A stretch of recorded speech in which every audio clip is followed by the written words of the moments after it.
Selamat pagi para muridku. Kita berjumpa kembali pada pagi hari ini.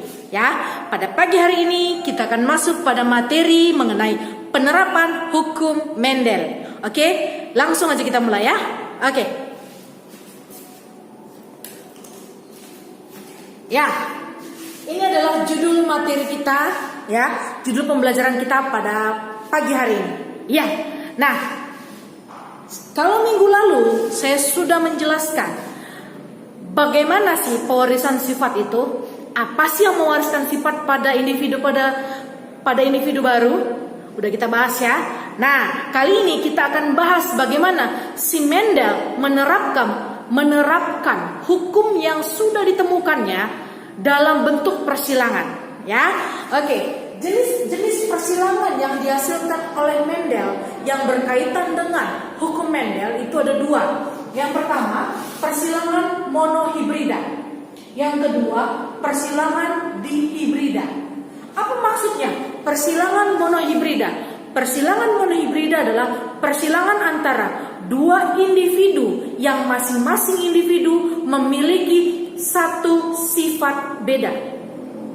Ya. Oke, sekali lagi, persilangan antara dua individu yang berbeda kelamin tetapi satu jenis, dan masing-masing individu ini memiliki satu sifat beda. Contohnya, ya, misalnya ada seorang pria memiliki warna kulit cerah, menikah dengan seorang wanita memiliki warna kulit yang agak gelap, ya. Nah, itu adalah warna kulit, itu adalah perbedaan mereka yang pertama. Ya, hanya satu perbedaan mereka, yaitu si warna kulit tadi. Itu yang dikenal dengan nama persilangan monohibrid, persilangan dengan satu sifat beda. Nah, yang kedua, persilangan dihibrid. Persilangan dihibrid adalah persilangan antara dua individu yang sama jenis tapi berbeda kelamin.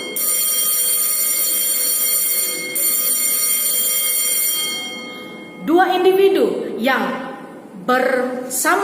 yang sejenis tetapi berbeda kelamin tetapi memiliki dua sifat yang beda. Oke, contohnya tadi kan ada seorang pria berkulit cerah menikah dengan seorang wanita berkulit gelap, ya.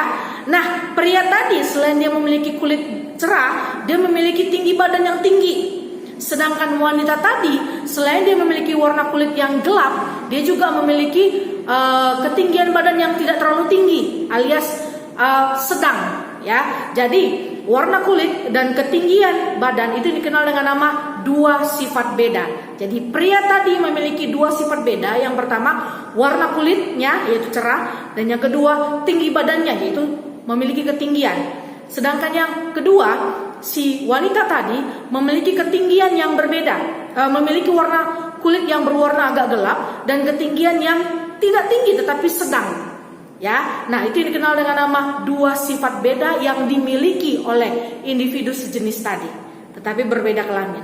Oke, itu yang dikenal dengan nama persilangan dihibrid, ya. Sudah cukup jelas ya.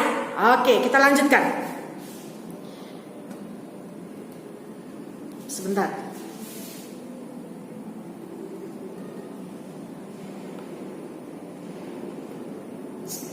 Oke.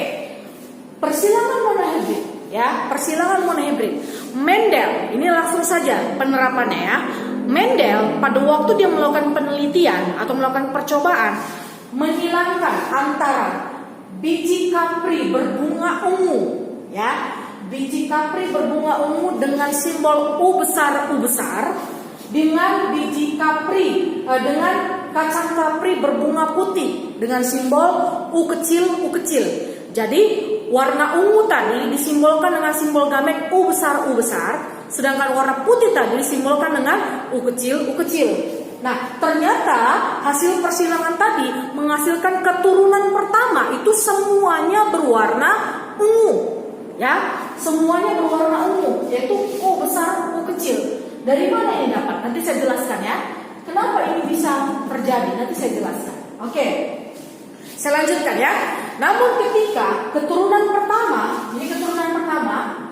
disilangkan dengan sesamanya, berarti yang memiliki bentuk sama seperti dia, maka keturunan kedua memiliki perbandingan jumlah yang warna ungu itu 3, sedangkan yang warna putih itu 1. Nah, ini penjelasannya. Nah, ini dia, ya. Nah, berikut persilangannya, ya. Warna tadi kan induk pertama itu warna ungu, ya. Kaprinya berwarna ungu, simbolnya U besar U besar. Disilangkan dengan kapri berwarna putih, simbolnya U kecil U kecil. Ini dia. Nah, dalam persilangan ini cara pengerjaannya, ya. Nah, ada yang dikenal dengan nama G1. G1 itu gamet 1. Nah, G1 itu adalah simbol salah satu huruf, simbol dari huruf tersebut. Jika hurufnya huruf besar 22, berarti cukup 1 hurufnya diturunkan. Makanya saya tuliskan di sini adalah U besar.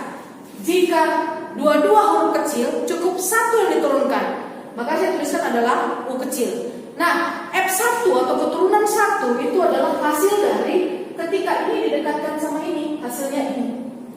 Nah, anak yang diturunkan oleh mereka itu berwarna ungu dengan simbol gametnya seperti ini. Simbol genotipnya seperti ini dia. Ya, semua anaknya warna ungu, tetapi simbol genotipnya begini, bukan seperti ini, bukan seperti induk yang pertama, tetapi sudah perpaduan antara si ungu dan putih, yaitu warna ungu dengan simbol fenotip genotip seperti ini. Oke, jelas ya?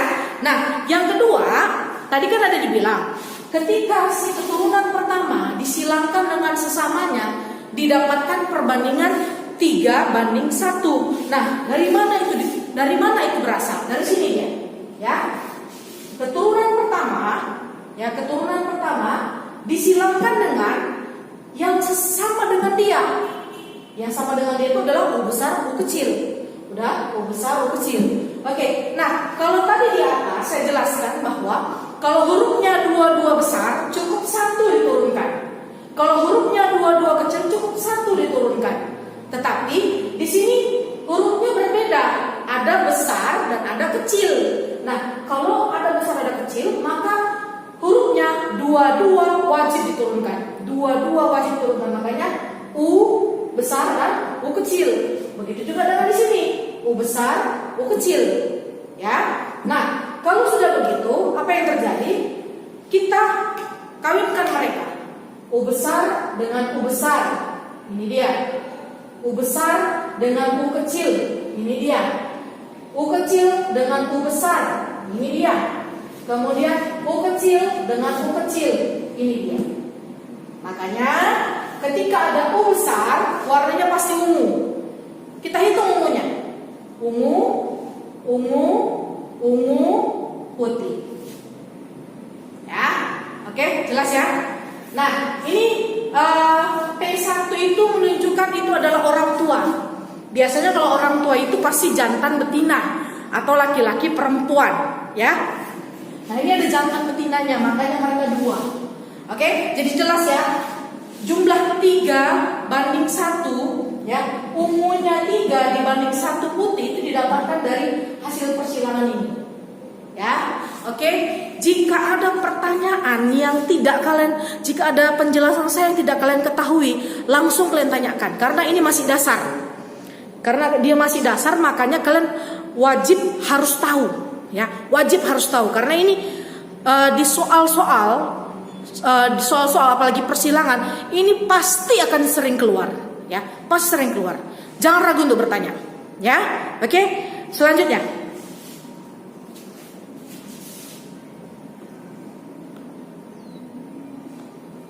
Nah, ini dia.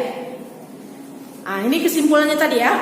Maka didapatkan perbandingan fenotip. Fenotip itu sifat yang dapat dilihat pakai mata. Ya, yang dapat dilihat pakai mata itu warna ungu sama warna putih. Jumlah ungu sama putih itu adalah 3:1. Sedangkan genotip yang tidak dapat dilihat pakai mata, tetapi yang menurunkan warna ungu sama putih itu ada seperti ini. U besar ungu, U besar kecil ungu, U kecil putih. Jadi perbandingannya yang ini jumlahnya 1, ini jumlahnya 2, dan ini jumlahnya 1. Jadi 1:2:1. Itulah dia. Ya. Oke. Itu tadi masih sambungan dari bab kita yang sebelumnya. Ya. Selanjutnya. Nah, ini ada contoh soal. Ya, contoh soal. Bunga warna coklat. Tadi kan itu kan dari penerapan si Mendel ya. Yang tadi yang saya jelaskan itu adalah dari yang Mendel lakukan ya pada percobaan dia dulu. Nah, sekarang ini ada soal yang saya kasih ya. Bunga warna coklat dominan. Jadi intinya warna coklat tadi dominan, sifatnya menutupi ya. Saya simbolkan dengan huruf R besar, R kecil. Disilangkan dengan bunga warna putih. Kalau putih berarti dia resesif, ditutupi. Sehingga putih tadi disimbolkan dengan R kecil, R kecil. Udah? Ini dilakukan persilangan ini ya. Hitunglah perbandingan fenotip dan genotip pada keturunan pertama atau F1. Nah, caranya adalah udah diketahui orang tuanya kan? Ya, P parental. Kita buat ini ya, P parentalnya wajib tulis. P parental, R besar R kecil disilangkan dengan nih R kecil R kecil. Udah? Sekarang kita gamet. Karena ini hurufnya berbeda dua-dua, maka wajib diturunkan. Ya, R besar, R kecil. Udah? Ini hurufnya sama, cukup satu aja. Turunkan satu. Udah? Lalu kita silangkan. Ini silangkan ke dia, inilah. Ini silangkan ke dia, inilah. Nah, R besar, R kecil, coklat. R kecil, putih. Sehingga pertanyaannya adalah perbandingan fenotip dan genotip. Rasio fenotip, kalau fenotip yang dapat dilihat pakai mata, yang dapat dilihat pakai mata itu adalah warna coklat dan putih. Coklat banding putih. Berapa coklat? 1. Berapa putih? 1. Dan rasio genotip yang menurunkan sifat coklat, yang menurunkan sifat putih. Yang menurunkan sifat coklat itu adalah R besar, R kecil. Yang menurunkan sifat putih adalah R kecil, R kecil. Sesuai dengan ini ya. Oke, berapa jumlahnya? 1 dan 1. Inilah jawabannya. Dah? Oke? Jelas? Kalau belum jelas, tanyakan langsung kepada saya melalui WA. Boleh telepon saya. Ya, karena ini materi yang baru. Ya, ini persilangan. Oke? Nah, kalau sudah jelas, kalian boleh kerjakan latihan soal yang saya kasih. Ini dia. Ya. Kerjakan ini. Ya. Kalian kerjakan ini. Kerjakan di dalam buku latihan. Ya, kalian tuliskan soalnya, lalu buat jalannya. Jawab di bawah. Ya, buat jalannya. Jangan langsung jawaban, tapi buat caranya kenapa didapatkan seperti itu. Oke? Nomor 1. Persilangan antara kapri biji bulat B besar dengan kapri biji kisut B kecil. Maka perbandingan fenotip dan genotip yang muncul pada keturunan F2 berarti yang ditanya keturunan kedua. Berarti 2 kali kawin. Orang tua pertama menghasilkan keturunan F1. Orang tua kedua menghasilkan keturunan F2. Berarti ada 2 kali perkawinan. Ya. Nah, yang kedua, kelinci hitam H besar H kecil dikawinkan atau disilangkan dengan kelinci putih H kecil H kecil. Carilah rasio fenotip dan genotip pada keturunan pertama. Sama seperti contoh soal yang sebelumnya. Cara nomor 2 ya. Untuk mengerjakan soal nomor 2 itu sama seperti contoh soal yang sebelumnya. Oke? Nah, kalian kerjakan, tuliskan di buku latihan. Ketika sudah kalian tuliskan, kalian fotokan, udah, lalu kirimkan ke grup WA. Ke grup WA atau ke saya secara pribadi. Nah, paling lambat kapan? Paling lambat besok jam 1 siang. Ya, paling lambat besok jam 1 siang sudah saya terima di grup WA ataupun di grup pribadi ke saya pribadi. Oke anak-anak? Ya, karena minggu depan kita akan bahas mengenai persilangan di hibrid. Nah, ini kita satu persatu dulu. Ya, kalau kita sudah menguasai persilangan monohibrid, maka kita akan masuk kepada persilangan di hibrid. Oke? Ya, demikian video pembelajaran pada pagi hari ini. Selamat pagi dan tetap semangat.